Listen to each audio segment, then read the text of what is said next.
নমস্কাৰ সকলোকে মোৰ অন্য এটা ভিডিঅ'ৰ মাজলৈ আপোনালোক সকলোকে স্বাগতম জনাইছোঁ।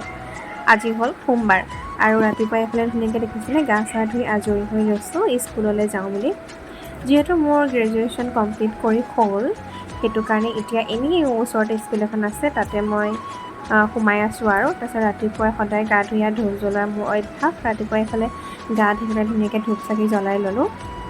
যিহেতু স্কুল যাবলৈ মোৰ দেৰি হৈছে, উঠা দেৰিয়ে হয় আজিকালি, গৰম যিহেতু ৰাতিপুৱা টাইমত অকণ শুব পাৰোঁ, সেইটো কাৰণে এইফালে গা চা দি ধুনীয়াকৈ ওলাই ল'লোঁ স্কুললৈ বুলি। আৰু এইফালে আহিলোঁ, ওলাই আহি দেখিছেনে এয়া স্কুল পালোঁহিয়ে, ঘৰৰ একদম মানে ফ্ৰণ্টত বুলিয়ে ক'ব পাৰি আৰু আজি বতৰটো যে ইমান ধুনীয়া হৈ আছে, ইমান বেছি গৰমো হোৱা নাই দেই, দেখিছেনে বতৰ বহুত ধুনীয়া আজি। তাৰপিছত স্কুললৈ গৈ পাইছিলোঁহে, সোমায়ে দেখিলোঁ ৰাস্তাত এইফালে গণেশ বাবা আহিছে। মই আকৌ স্কুললৈ আহি পোৱাৰ পিছতহে দেখিছোঁ দেই, মানে অলপ দূৰতে আছিলে যে, স্কুলত বহি পোৱাৰ পিছতে দেখিলোঁ গণেশ বাবা আহিছে। আৰু ষ্টুডেণ্টবোৰতো জানেই, ইয়াত দেখাৰ লগে লগে ভিতৰতনো ক'ত থাকিব, সিহঁতি বাহিৰলৈ তেহেঁতিও ওলাই আহিলে, লগতে ময়ো চাম বুলি আহিলোঁ। আৰু পিছফালে দেখিছেনে অকণমানি পোৱালি এটা মাকৰ লগত আহি আছে। ইমান যে মৰম লগা পোৱালিটো, ইমান ধুনীয়াকৈ আহি আছে, ইমান কিউট পোৱালিটো। চায়ে কিবা এটা মৰম লাগি গ'ল।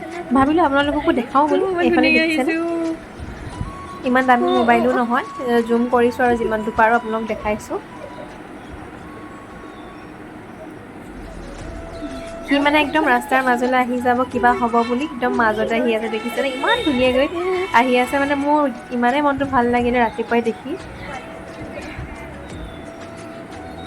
তাৰপিছত এইফালে স্কুলত আকৌ পৰীক্ষা ল'ব লাগে, পৰীক্ষা ল'বৰ কাৰণে সিহঁতৰ যিহেতু মূল্যায়ন বহি দিয়ে, সেই বহীবোৰ সিহঁতৰ নামবোৰ লিখি আছোঁ। এফালে সিহঁতক মই নামবোৰ লিখি বেলেগ কিবা কিবি লিখিব দি আছোঁ। কি যে আমনি কৰিছে তেহেঁতি, লিখা কেইজনীয়ে কিন্তু লিখি আছে দেই, কেইজনী মানে বৰ ধুনীয়াকৈ লিখি থাকে, কিন্তু কেইজনমানে বৰ উৎপাত কৰে। আৰু এইফালে দেখিছেনে অকণমানিকেইটাই আকৌ কথা পতাত লাগি আছে, সিহঁতক মানে খেলিবলৈ লাগে অকল। আৰু এইফালে বহুত গৰম পৰিছে, ৰাতিপুৱা টাইমতো বতৰটো ভালেই আছিলে, এতিয়া আকৌ বহুত বেছি গৰম দি দিছে। যি কি নহওক কাৰেণ্টটো গুচি গ'ল। তাৰপিছত স্কুলৰ পৰা আহি পালোঁহি। এইফালে আমাৰ আয়ুশ্ৰী আকৌ অকণমান গাটো বেয়া, আই দেখা দিয়াৰ নিচিনা হৈছে, সেইটো কাৰণে বাও আহিলে, বাই সেয়া ধূপ চাকি লগালে। আৰু আমাৰ আয়ুষী এইজনী দেই, তাই মানে এইকেইদিন মনটো অকণমান বেয়া হৈ আছে, অকণমান মানে দুখ কৰি থকা নিচিনাকৈ আছে, আৰু ইমান ফূৰ্তি কৰি থকা নাই।